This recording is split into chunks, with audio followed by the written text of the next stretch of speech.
มื้อวานนี้วาจาพระเจ้าได้เชื่อเชิญพวกเฮาให้ติดสนิทกับต้นองุ่นคือพระเยซูเจ้าด้วยการปฏิบัติตามวาจาของพระองค์เพื่อจะได้มีชีวิตวันนี้วาจาพระเจ้าก็อธิบายให้พวกเฮาเข้าใจแจ้งตื่นอีกว่าการที่ปฏิบัติตามวาจาของพระเยซูเจ้านี้บ่เพียงแต่ติดสนิทกับพระองค์เท่านั้นแต่ยังแมน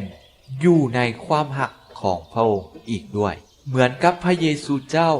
ได้ปฏิบัติตามน้ำพระทัยของพระบิดาและอยู่ในความหักของพระบิดาแนวใดพวกเฮาผู้ปฏิบัติตามวาจาของพระเยซูเจ้าพวกเฮาก็อยู่ในความหักของพระองค์แนวนั้นด้วยหมายความว่าเมื่อพวกเฮาปฏิบัติตามวาจาของพระเยซูเจ้าพวกเฮาก็เข้าร่วมในความสัมพันธ์ของพระบิดาพระบุตรและพระจิตซึ่งพวกเฮาเรียกว่าพระตรีเอกานุภาพนั่นเองพระบิดา